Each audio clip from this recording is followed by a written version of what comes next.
everyone, this is Surbhi and you are watching my channel Study Scholar जो आपके commerce को बना दे बहुत ही आसान।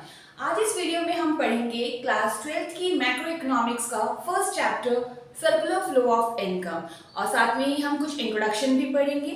एग्जाम में इस चैप्टर की जो वेटेज है वो है 12 मार्क्स की, मतलब 12 मार्क्स का पेपर डेफिनेटली इस चैप्टर में से आएगा ही। So without wasting time let's move on to the topic. Circular flow of income को पढ़ने से पहले हमें ये जानना बहुत ज़रूरी है कि मैक्रो इकोनॉमिक्स क्या होती है, मैक्रो इकोनॉमिक्स की इम्पोर्टेंस क्या है और ये हमारी इकोनॉमी के लिए क्यों बेनिफिशियल है। आपने क्लास 11th में माइक्रो इकोनॉमिक्स पढ़ी थी। अगर हम कॉमन लैंग्वेज में बात करें तो माइक्रो का मतलब होता है बहुत ही स्मॉल। इट मीन्स जब आप माइक्रो इकोनॉमिक्स पढ़ रहे थे तो आप बहुत ही स्मॉल कॉन्सेप्ट्स पढ़ रहे थे, आप एक इंडिविजुअल के कॉन्सेप्ट्स पढ़ रहे थे। तो अगर मैं लिखूं कि माइक्रो इकोनॉमिक्स क्या थी, माइक्रो इकोनॉमिक्स में आप क्या पढ़ रहे थे, आप स्टडी कर रहे थे इंडिविजुअल्स की। मीन्स आप सिंगल कंज्यूमर को पढ़ रहे थे, सिंगल प्रोड्यूसर्स को पढ़ रहे थे या सिंगल फर्म के बारे में पढ़ रहे थे।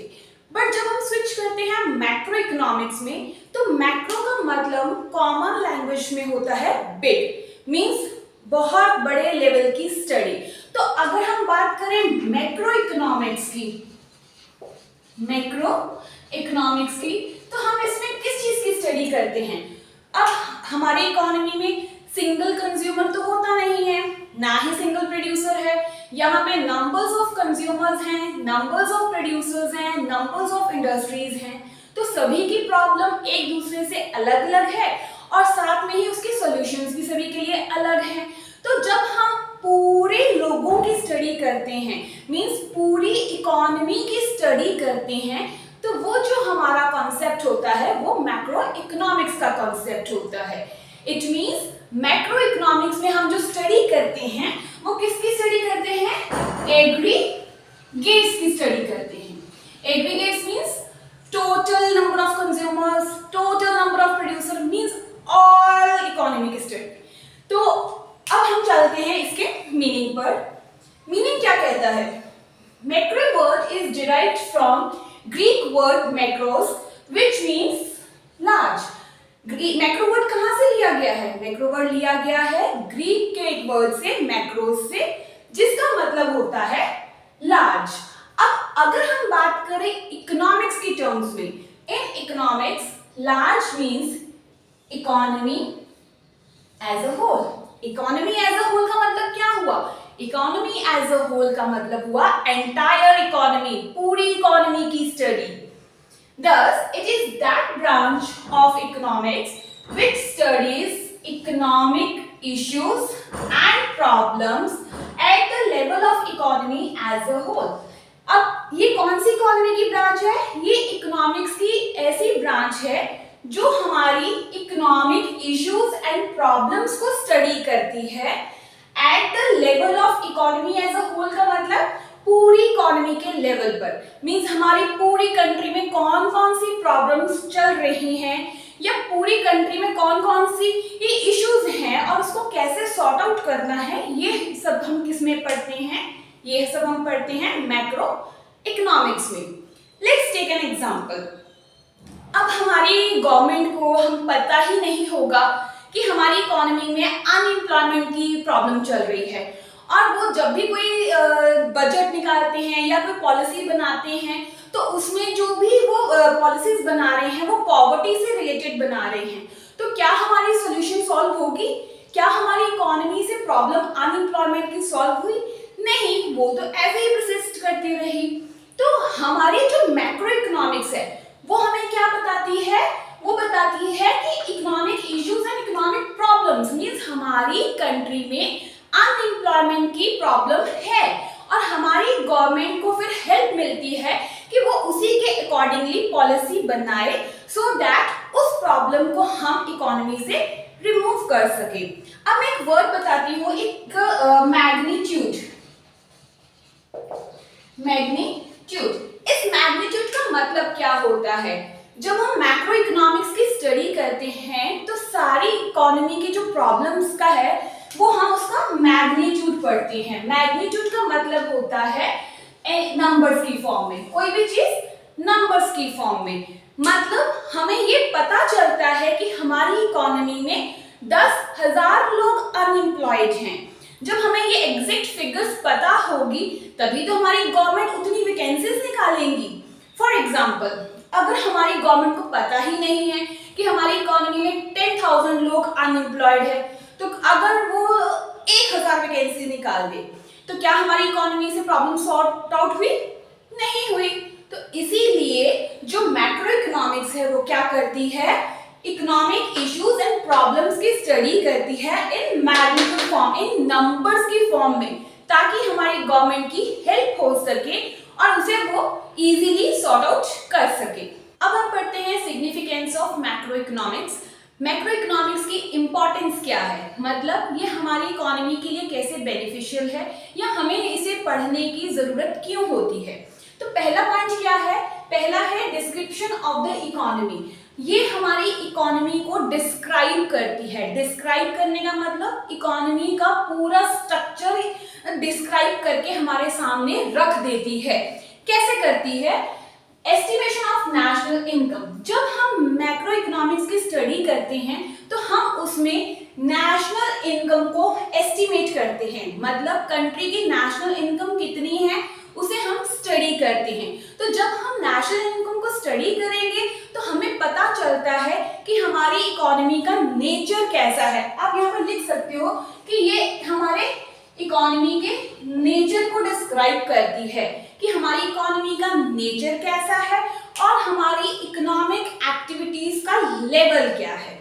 सिमिलरली जब हम स्टडी करते हैं अनएम्प्लॉयमेंट की, आप अनएम्प्लॉयमेंट लिख सकते हो, पॉवर्टी लिख सकते हो, और भी कोई अदर प्रॉब्लम्स हैं तो उन्हें भी यहाँ पे मेंशन कर सकते हो। जब हम प्रॉब्लम्स की स्टडी करते हैं तो हमें पता चलता है कि हमारी इकोनॉमी में वो किस मैग्नीट्यूड में, मैग्नीट्यूड मींस किस नंबर्स में परसिस्ट कर रही हैं, तो गवर्नमेंट को फिर उन्हें सॉर्ट आउट करने के सजेशंस मिल जाते हैं।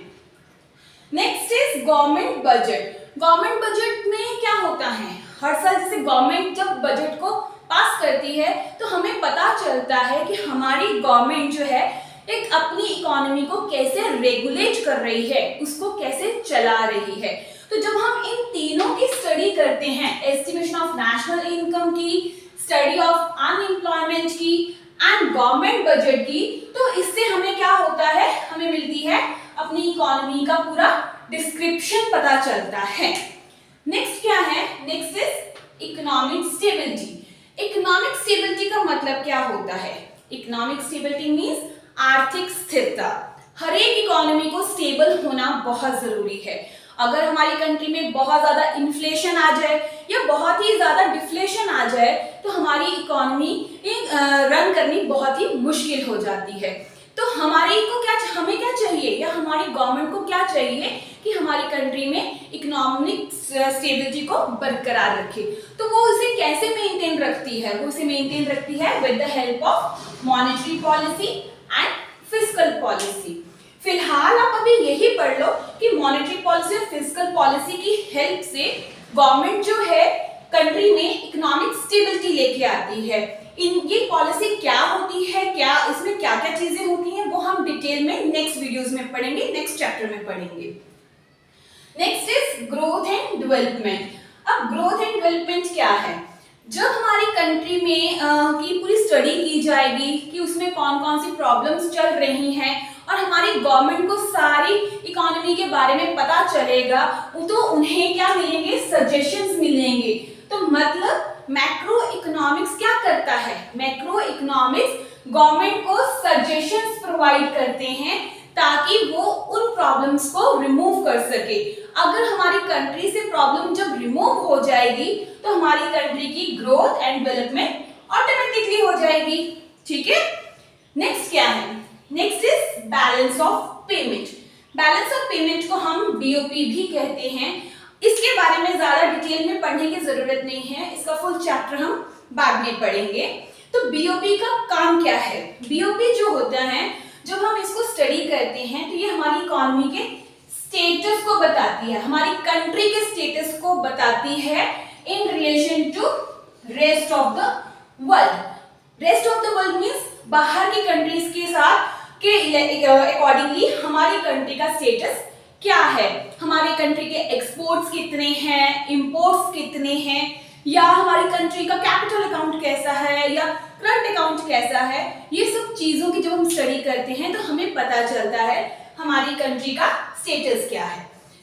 नेक्स्ट क्या है, पॉलिसी फॉर्मुलेशन। पॉलिसी फॉर्मुलेशन का मतलब क्या है, अब हम कहते हैं कि मैक्रो इकोनॉमिक्स जो है पूरी इकोनॉमी के इश्यूज को पढ़ती है, पूरी इकोनॉमी के प्रॉब्लम्स को स्टडी करती है। उसमें हम एग्रीगेट डिमांड पढ़ते हैं, एग्रीगेट सप्लाई पढ़ते हैं, एक्सपेंडिचर पढ़ते हैं, एक्सेट्रा एक्सेट्रा, बहुत चीजें हम स्टडी करते हैं। तो जब हम इतनी सारी चीजों की स्टडी करते हैं तो गवर्नमेंट की हेल्प हो जाती है। किसमें हेल्प होती है, पॉलिसी फॉर्मुलेशन में। गवर्नमेंट को पता चलता है कि ये प्रॉब्लम हो रहे हैं तो उसे सॉल्व करने के लिए वो उसी के अकॉर्डिंगली पॉलिसी को बनाते हैं, पॉलिसी को फॉर्मुलेट करते हैं। तो मैक्रो इकोनॉमिक्स क्या करती है, गवर्नमेंट की हेल्प करती है पॉलिसी फॉर्मुलेशन में भी। तो अभी तक हमने क्या पढ़ा कि मैक्रो इकोनॉमिक्स क्यों जरूरी है, क्योंकि वो हमारी कंट्री को डिस्क्राइब करती है, पूरी जानकारी देती है, उसमें आर्थिक स्थिरता लेके आती है, मीन स्टेबिलिटी बरकरार रखती है, हमारी कंट्री की ग्रोथ एंड डेवलपमेंट के लिए हेल्पफुल है, हमारी कंट्री के स्टेटस को बताती है in relation to rest of the world, and government की हेल्प करती है पॉलिसी फॉर्मुलेशन में। तो इसीलिए मैक्रो इकोनॉमिक्स की स्टडी हमारे लिए बहुत ही ज्यादा जरूरी है। Alright friends, that's all for today. इस चैप्टर से रिलेटेड नोट्स आपको डिस्क्रिप्शन बॉक्स में मिल जाएंगे।